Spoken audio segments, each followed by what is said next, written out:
The What's Neat This Week video podcast is supported by enthusiastic model railroaders just like you.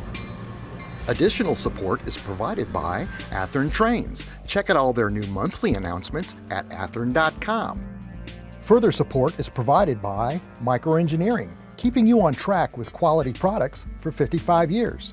Check out their website at www.microengineering.com. Order from your local dealer or order direct by calling 1-800-462-6975.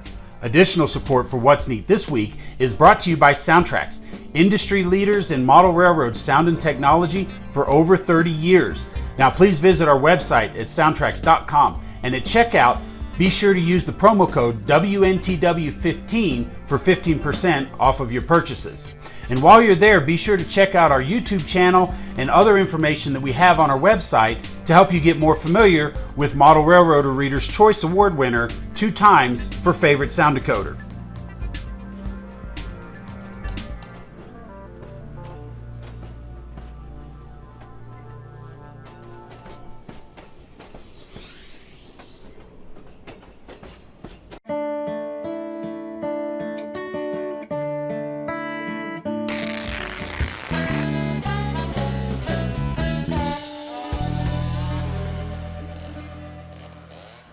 This is the What's Neat This Week, show number 129 for September 12th, 2020. I'm your host, Ken Patterson, the host of the What's Neat show over at Model Railroad Hobbyist Magazine, and tonight I'm going to tell you what that means, because I always say that on every show. Tonight I've got with me Joshua Barton, Sugar Fire, sitting next to me right here. I've also got Daniel Coombs running camera. Thank you very much, Daniel, for doing that for us tonight. And I've got James Regier sitting over here with us this evening. Thank you, James. James has brought his trackmobile that we're going to talk about this evening. On Skype tonight, out in internet land, we've got George Bogatiuk from SoundTraxx. Hi, George. Howdy, guys. Also on Skype, we've got Joe Fugate, the editor of Model Railroad Hobbyist Magazine. Hello, Joe. Hi. And just like that, I'm going to start out right away with my week in model railroading. Now, you recall about a couple of months ago, I talked about this spot thunderstorm that we had out on the bluff that blew 70 miles an hour winds right at the basement, which is not the direction winds normally come from. And tonight, Joe's going to talk about wind direction, too. And what that wind did was it blew out. It didn't actually blow it out, but it really cracked the main window in my studio down here in the basement. It almost blew in. The only thing that held it together was the tinting film that I had put on that window. Well, in order to get to that window, I had to take apart my layout. And that's why I'm going to talk about this story, because this is going to become a layout discussion story about how I build my layout out of foam. And this week it really paid off in that the modules are all designed to be lifted up and moved quite easily, which this module is 12 feet long and about 4 feet wide at its widest point. And that's another thing I'm going to talk about because I cut it down this week. But as you can see in this video clip, I simply lifted it up, put it on the roller cart, and rolled it right out of the way. The beauty of lightweight foam. And because it's lined in plywood, the sides are wrapped in plywood, it's laminated. That gives it structural integrity, so the whole 12-foot module didn't bend. That saves me, and it also saves the track and the ballast from cracking when I take them outside for photographs. Long story short, the modules around here all sit on top of shelves. And the shelf that sits in front of the window is only 12 inches wide. And that's on a few brackets. It doesn't ever slide, it doesn't move. And I lifted that right up and moved it right out of the way. Once the layout was out of the way, we had a crew come in this week on, I think it was Wednesday or Thursday. It was the 10th, whatever day that fell on. Thursday. Yeah. And the crew took out the broken glass with these suction cups. They looked like real professionals. And this was not one of those windows that was, what do they call it when it breaks up into little bitty pieces? Shatters. Yeah, right. Shattered. It wasn't one of those type of windows. It was the kind of window that if it breaks, it's a guillotine and it's going to hurt you. Anyway, long story short, they installed a brand new 3-pane sliding window in place. And it just looks 1,000% better. It's custom made, whereas I've got my 6-inch hole in the bottom corner of the structure of the Windows design where I can connect my air booth, my spray booth. That way I wouldn't have to drill a hole through the foot-wide concrete walls, and these walls in this house are a foot thick. So it's been quite a week of going through getting all the preparation for that, moving all those antiques outside, the railroad antiques that I've gotten that friends have brought me over the years. Anyway, they've all been moved now, and they're not coming back. Now, how hard was it to move that coupler of yours? Because that thing looked like a bear. I rolled that coupler like a great big snowball. Oh, okay. And it still isn't. It's still not in position out there. Everything's going to get rearranged. Yeah. Now, the layout had an area built on it, as you recall, you've seen it in past videos, where I was going to build a narrow gauge turntable on part of the layout. Again, because it's built out of foam, changing things is super easy. So I pulled out the saw, and I literally hand sawed, drew a straight line and hand sawed the layout to make it thinner. I cut off the whole turntable section, which would sit above the spray booth. And I worked in the shop, whereas I wanted to save the plywood that was wrapped around it. I didn't want to have to cut new plywood and restain it. Right. So I heated up the plywood with some hot lamps, and I was able to wet the plywood and bend the curve out of it. That and looks get it, great, yeah. Get it to match up on the side of the layout. So now the layout is only about 21 inches wide at the widest point, 12 inches wide on the main areas back there, and it got put right back into place. Well, that's great, because when I was here on Thursday night talking to you, you were still deciding whether you wanted to do this. Yeah. And now it just looks like it's always been that way without the turntable. So The beauty great of job. foam is you can make a change spur of the moment. Yesterday at 10 o'clock in the morning, I made an executive decision to go ahead and do that change. And I still got Model Railroad Hobbyist October video, What's Done. It's going to be a great segment on building scenery, rock castings, and everything else for October. And we're going to talk about that in a little while. But I really want to talk about tonight, and I'm going to bring Joe Fugate in on this.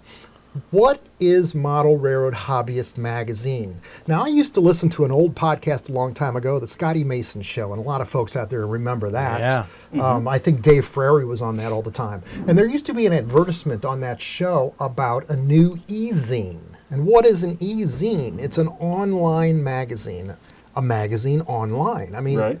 that was so foreign to me. And I would have never went to it or looked at it had I not heard about that on that podcast. And tonight, I want to introduce everybody to Model Railroad Hobbyist Magazine that doesn't know what it is. I've been working with that magazine since November 2012, doing a monthly video for it, where we do how-tos through the entire video. Sometimes there's 5 segments, sometimes there's 3 segments, sometimes there's 7 segments. It just depends on what was going on at any one given month here in my studio that I could create material, building structures, doing scenery, photo shoots, new products. It actually did a lot of things that now we kind of do on this video podcast that we create every week. If I had a new product from Bachman, I would feature it on the What's Neat show at Model Railroad Hobbyist Magazine. So Joe, listen, I want to welcome you to the show, and please do tell us about this online magazine. It is the only one that I'm aware of on the internet, and it is certainly the best one. It's hundreds of pages of content. I'm going to be quiet and let you talk, Joe. Okay, yeah. Well, Model Railroad Hobbyist Magazine, like you say, it's not paper, it's digital. So that means you go on the internet, you can either read it online or you can download it. And the downloadable version is a PDF. So you can read it on PCs, on Macs, on tablets, on smartphones. We deliberately designed the pages so that they use a slightly larger font and a very spacious layout. So that means if you got good vision, 20/20 vision, you can even read it on a smartphone. So we deliberately make the fonts large enough that you can do that. Yeah, so it's been around since 2009. And so what that means now, we're 11 years, going on 11 years here, working on 12, I guess, with 2021 coming up. That means that there are somewhere in the neighborhood of 30,000 pages of free information. Wow. It's a huge, huge library, and it's all free. Now, the back issues, there's one little catch. We do ask that you register to access the back issues. And what that means is it's free, but basically give us your email. And what we will do is we send weekly email blasts out. And the weekly email blasts include tips and tricks. Most of them come from our backlog of 12 years, almost 12 years of posts on our forums. And there's a lot of great information even on the forums, much less in the magazine. So yeah, you register and you get that email blast every week, but then we also notify you when a new issue comes out. So that's Model Railroad Hobbyist, and that's completely free. Should I mention Running Extra, which is another magazine that exists that it's basically more articles than is in Model Railroad Hobbyist each month. Is that part of your magazine, Running Extra? Running Extra is actually another magazine. That it's you, actually you it's do actually it. not a magazine in the same sense as Model Railroad Hobbyist. Okay. Because Model Railroad Hobbyist is largely ad funded, so that's why it's free. Running Extra, what happened was 2016 is really when we peaked in terms of the number of advertisers that we've had. Like all of the online world, basically a lot of advertising is going to Google, Facebook, and YouTube. So we don't have as many advertisers as we used to in the magazines. So we only can publish as many pages as ads pay for.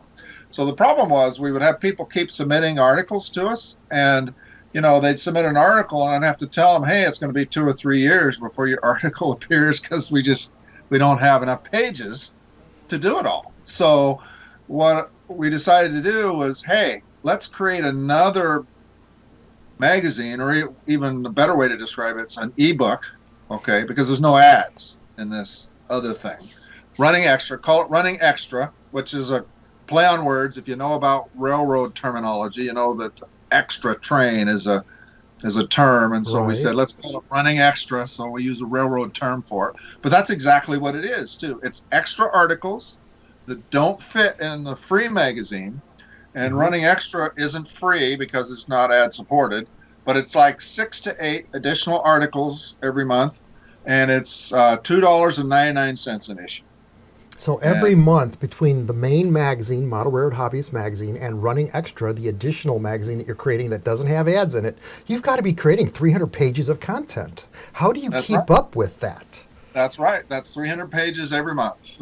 Wow. Actually, it's between 280 and the low 300s every month. Yes. And also, just amazing. One note on Running Extra. To make it extra convenient is we actually put the free Model Railroad Hobbyist in the back of Running Extra. So if you subscribe to Running Extra, then you get Model Railroad Hobbyist as well. So you have only one download to get everything. But yes, Model Railroad Hobbyist is the focus of this discussion, right? And that's the free one.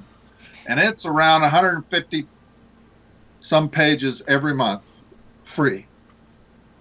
That's awesome. And you know what? Our very own James Regier is officially an associate editor. You're his boss, Joe. Congratulations, James. Thanks. Yeah, I don't know if James considers that an advantage or not. Well, we appreciate we're bringing James on board. He's got training wheels right now, and he's helping us out. Very much appreciated, and I'm thrilled actually to have awesome. James part of the staff now. So. And the next time SoundTraxx places an ad with you tonight, George has got some exciting news. George Bogatiuk out in Durango, Colorado. In fact, both of you guys have got smoke in the air out there, from what I understand. There's fires all around George and you, Joe. But George has got a brand new product announced tonight on the show and this week from SoundTraxx. George, shoot. Yeah. Excuse me. One thing, yes, I do want to say we are a proud advertiser at Model Railroad Hobbyist Magazine. So, Joe, we've always appreciated the work that you've done out there, and we support it. And we want to take a moment to say thank you for, helping us get our word out, and also, putting out great content.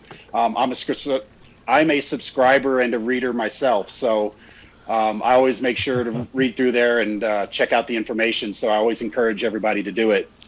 So let's get to SoundTraxx stuff right now. First off, this is a big year for us. This is our 30th year in business. And so we've been trying to really make sure that we keep pushing the envelope. We keep innovating, changing up, and doing new things.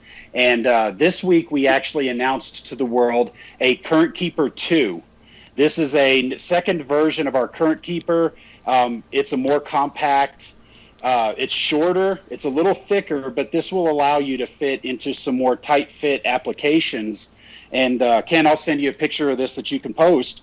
But it's just designed to fit into some different areas that the original Current Keeper may not have been able to fit into.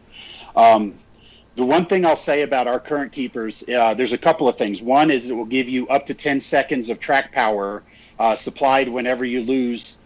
So like say, for example, if you're running through a yard ladder and there's a lot of dead frogs and maybe some points that may not be making good contact, the current keeper will get you through those trouble problems without stopping your locomotive.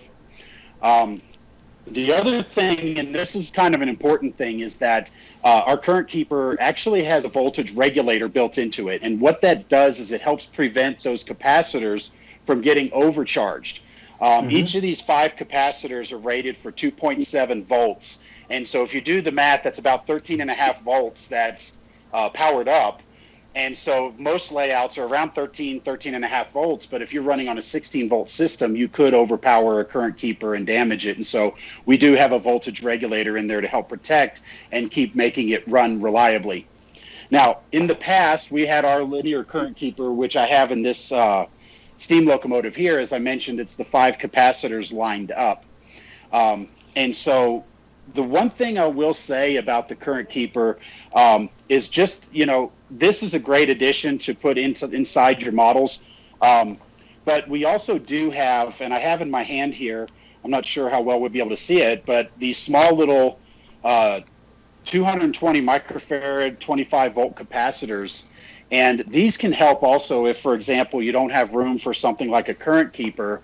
You can actually put a couple of these capacitors in there to give you about a half a second or a second worth of power to try to help get through some sticky places. And you can buy these separately. They're available.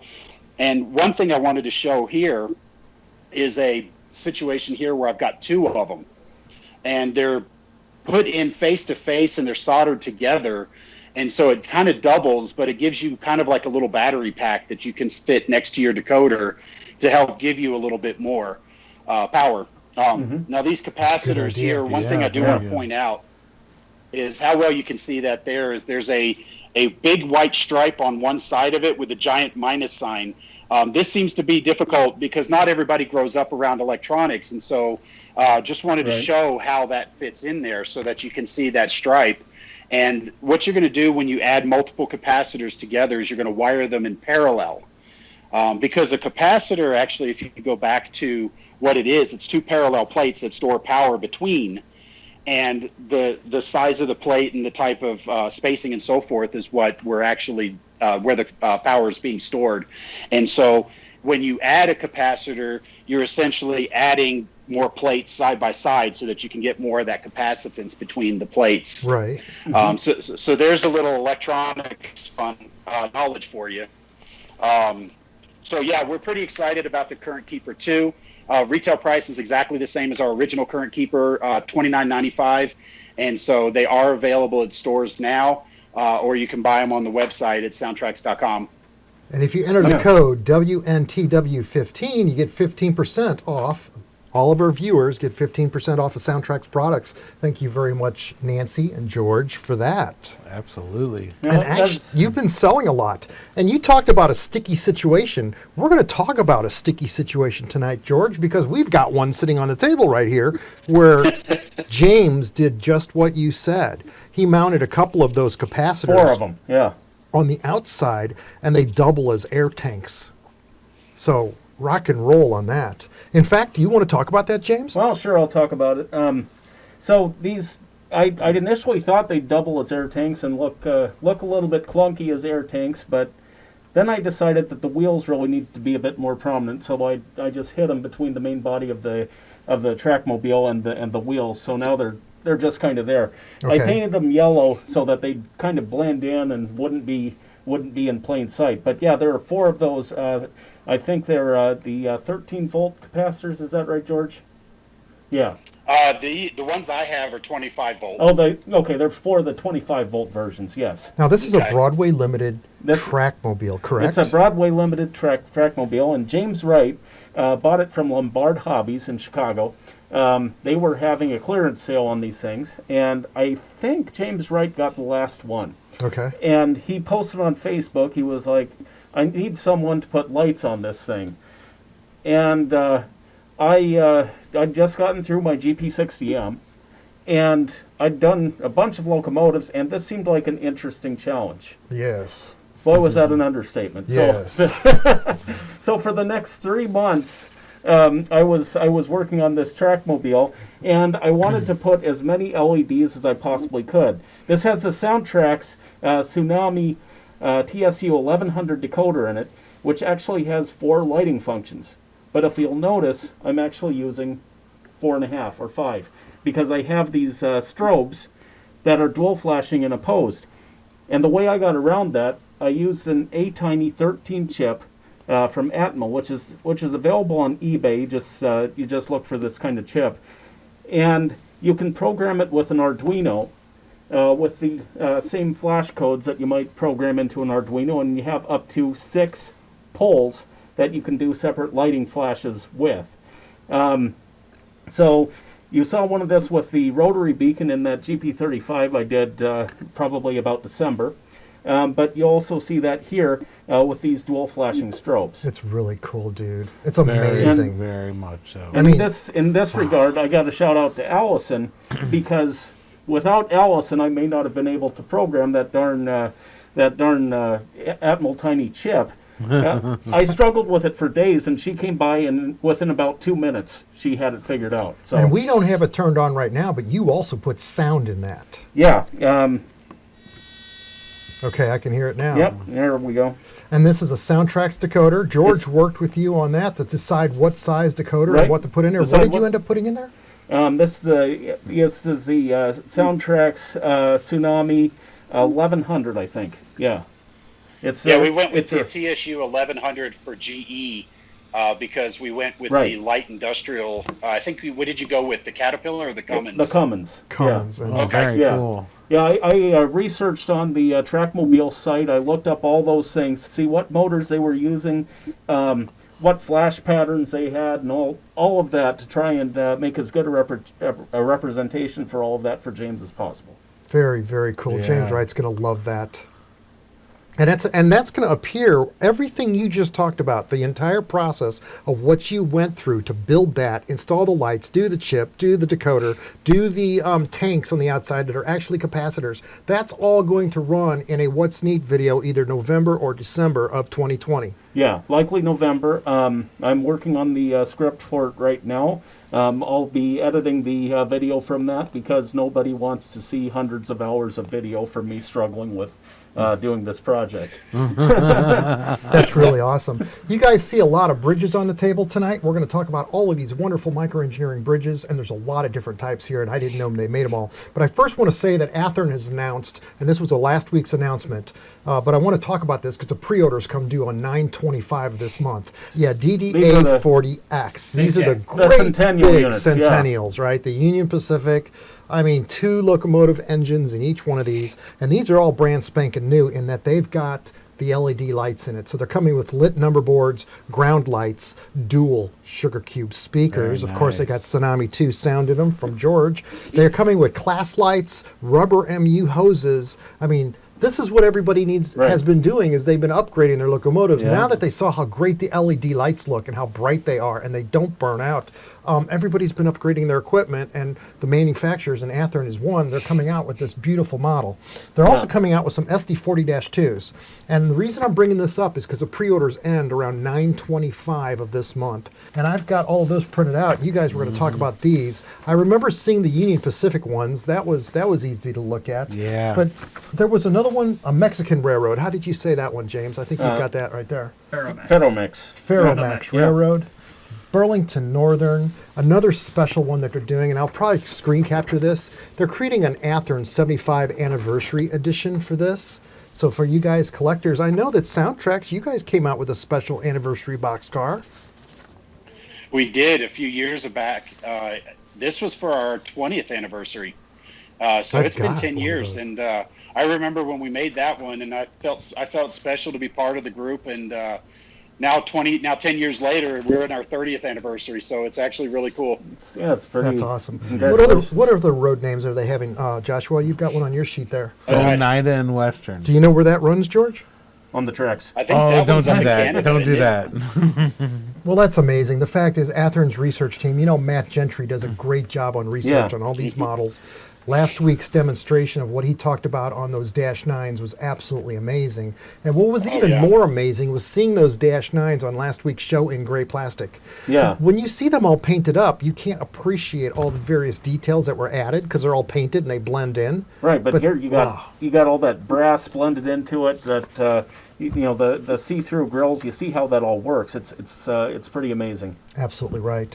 For microengineering tonight, we've got their entire line of deck girder bridges.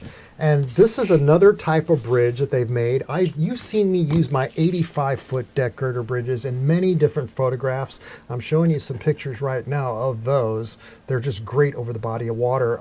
We also have the HO scale, and these are N scale too, guys. We've got both of them on a table. 50-foot deck girder bridges, 30-foot deck girder bridges, 85-foot deck girder bridges in N scale and HO scale. Some of them are through deck with a wooden top on them, and others are ballasted concrete deck bridges. So all of those are available on the microengineering website. And the last thing we've got here, and Daniel told me the name of these, are the through girder bridges. You can see those right here. There's 4 different kinds on the layout. There's an 85-foot, and this one's kind of neat because it comes with a bottom set of legs so that you can space it out on a hill, do a road theme or something to that effect with this one. Single track, double track on both of these, the 50-foot and the 85-foot microengineering through girder bridges. It just needs Root of the Eagles on the side, and it can be that bridge over Kings Highway. Absolutely. I just see oil paint weathering and silver rust and all that good stuff. Yeah. But you guys, these are all at microengineering.com on their website. Check it all out. And on the next month's show, boy, we got some cool stuff to talk about with them coming up. And with that now, I want to go back out to Joe Fugate. Joe, I understand that tell us about what you've gone through this week. You almost had to move out of your house. There's been a whole series of wildfires in the mountains up and down in Western Oregon. And I live in the Portland area. And we had started out, it was a lightning fire last week, and then we had 50-mile-an-hour freak winds and just whipped the fire up, and the winds were blowing in a strange direction. Ordinarily, the winds here blow more easterly, but the winds were blowing west, which was blowing the fire down the mountains towards civilization. And several towns, small towns in the mountains have been basically burnt to the ground. The fires got within 15 miles of our place. And if you know, if an out-of-control fire that's being whipped up by winds can travel up to 6 miles an hour. So 15 miles away means it could be between 2 and 3 hours. You'd have to pack up and leave. Oh, man. But fortunately, the wind changed and started blowing the fire back over on itself. And so now it's a lot of spot fires. They're still burning, but the problem with the wind change is that, when it was blowing westerly, it was blowing the smoke out over the ocean. So it blew for 3 days to the west. And so there's 1,000 miles of smoke out over the ocean. Now the wind has changed, it's blowing to the east. Well, guess what it's doing? It's blowing all that smoke back over us. And so now, although we don't have the fire danger, I've heard that our area, Western Oregon, has the worst air quality in the world. Yes. Yeah, I heard that today. And a lot of the smoke is even coming here to St. Louis. Oh, our sunset today looked really bizarre. Yeah. Did you see that? It was just a big ball in the sky. Right. Very hazy. Yeah. Very hazy. Now, it also means, there are a couple of model manufacturers here. There's KD and Microtrains. Both are in the Medford area. And for a while, Medford, the city of Medford, which is right around 100,000 people, but a big portion of the city was under evacuation orders. And so there was a fire just across the street from Microtrains. Oh, my. Fortunately, Microtrains survived, but all the houses across the street, completely gone. Completely gone. That was so close. Yeah, I saw Bruce Kelly was Oh, my posting that goodness. stuff. He works there, so. Your climate is so different than our climate, because I'm not going to tell you that on Monday I put 5 gallons of gas out on my bluff, and that's how we clear vegetation here. We spray it with Roundup. Once it dries out, we burn it. because where we Right. live, we can control fires. I don't understand. Well- Where you live, it's so different. Well, we had, strange situation here, like I said, the lightning fire, and then the high winds whipped that up. And then with the high winds, then we had power lines getting Yeah. blown down, and those sparked and started more fires. Yeah. Right. Oh, it's So it's awful. one thing after another, and we've had several weeks of 90-degree weather, so it's just tinder dry. Right. Here. It's the Yeah. wind. The wind must be the difference, because I do know that when we have wind, we don't even light a bonfire in the backyard. Right. Because it Right, actually right. does become dangerous. Those hot Right. cinders could get on the roof of the house and take out the house. I've seen that. So that's probably the difference, is the wind. If you had no wind, that fire probably wouldn't be as, it would be controllable, wouldn't it? Yes, there was another thing that was personally was a concern to me was there's a really nice live steam model railroad near Train here. Mountain. It's, Yeah. Train Mountain. It was they were getting kind of concerned, but there's another one that's close to me in Molalla, Uh-huh. which is I've gone there. We've gone there for birthday celebrations for me because it's great fun, right on the trains. Of course, the grandkids love it. But a lot of great memories, and they were literally out there spraying water on all the track and all their structures, and they had all their locomotives housed up in their roundhouse, and they're spraying water on that thing, and just keeping their fingers crossed that the Wow. whole thing just wouldn't get burnt to the ground. Fortunately, they survived. That's So that's- awesome. Wow. That's great news. Another thing I want to talk of off topic, but it's kind of sort of on topic. I know both of you guys use NCE, but I've never talked to you about it, Joe. You use the NCE power system on your layout. We've got them here on the table. Why do you like the NCE power system? Well, let me tell you just very quickly. I started out with lens back in 1993, and I got lens because they had really nice knobby throttles. Okay, but I wanted to go wireless, so in 2000 I went with Easy DCC and wireless. But I was continuing to develop my layout, and by 2007 I was out of.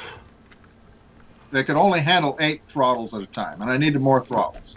So I took a look at NCE because they could allow, I think, somewhere in the neighborhood of 30 plus throttles all at the same time. Right. So I tried NCE, liked it, and went with it because I needed more throttles.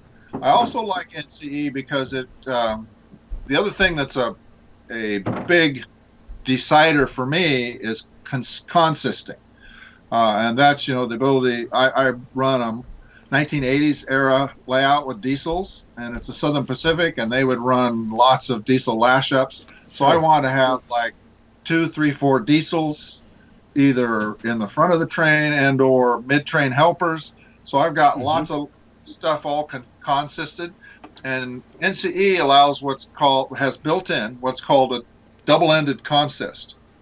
And the idea is that you can pick whichever end of the locomotive consist you want to be the front, and then when you do the functions like the headlight and and all of that, then it actually, and also the direction that you're going versus forward versus reverse, is all based relative to whichever engine is the front. Right. So Southern Pacific ran a lot of turns, so that means you head out of town, out of the yard, go out to a location, switch, turn everything around, and bring it all back. The cars you picked up.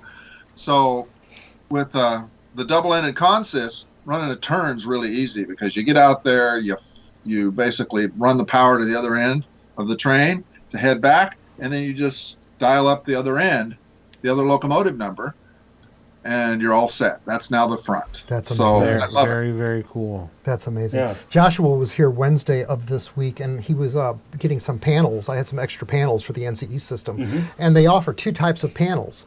And one of them you can actually power up so that if you've got runs of more than 40 feet long, not only do you use Cat 5 wire, which NCE's doubled up the power lines through that so that it's got longer extension for longer layouts, but you can also power them up at a distance with a separate 12-volt power supply plugged right into into the panel mount. So Okay. there's a lot of ingenious things that they've done that makes their DCC system very simple and easy to use. I love the throttles because they're ergonomic, and they're Yeah. simple because I'm blonde, and sometimes, I want it to be easy, and I love that screen. But Well, and I'll just say, Ken, this trackmobile You- right now you've is got it on running there, on don't you? running on a power cab, and it was just as easy as finding an open outlet to plug in that power cab and hooking it up to the rails. Right. Boom, good to go. My big thing that sold me on getting the system is I don't have a whole lot of money to throw at it at once. I want to get one component, and that's why you got the power cab. and now I have a smart booster that I plugged into that, and then I bought the wireless supply, and I mean, it's buildable to Right. where you don't have Right. to go and buy the Empire Builder or whatever the hugest, biggest, most elaborate setup is. You can start small and work your way up. Rock and roll, and not to leave George Bogatiuk out of the conversation, this month's What's Neat video at Model Railroad Hobbyist Magazine, that's right, we do a YouTube video for him every single month, is about how to do a programming track, and for that system you use your NCE power cab, don't you?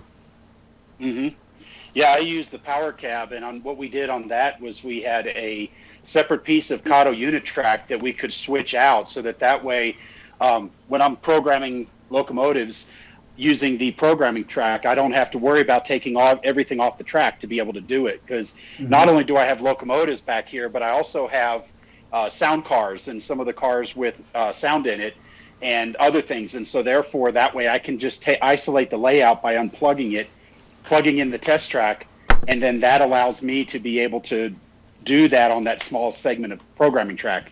And so, yeah, for me, the power cab, we use it a lot when we travel because it's compact, easy, and just like Jane said, I could have it set up in a matter of minutes. So when I'm going around the country, hopefully again soon, doing these trade shows and doing demonstrations in the stores and things like that, it's really yeah. quick and easy I'll to bet set you up. missed And I can that. do Plug that. right in and go. Yeah. But But one other they're thing, actually- Ken, Go ahead. one other thing, Ken, Go ahead. is the I know you've had this on previous shows, and that's the proto throttle. The proto throttle plugs right into the NCE power bus, the throttle bus, Right, and you're off and running. right. It's like I have my 100%. proto throttle under the table here. Well, one other thing I did want to point out, Ken, this is kind of I don't think I showed you and your viewers this, but I'm going to send you some B-roll here. But one of the things that we've talked about previously was the NCE illuminator. And this is a light up module that will plug directly into your DCC track voltage that you Right. can use to illuminate things like lights. And the advantage to it is it's ready for the Woodland Scenics Just Plug plugs. I love those. So when Right. you're Yes. using, and we talked about this a few months ago, I think I had showed you that where I had some street lights over there, and I even Yes. had a television set simulated inside of a Yes. Right. inside of a that house. was pretty awesome. Well, what I'm showing you now is there's actually 3 lighting outputs inside this inside my Binford Tools warehouse here.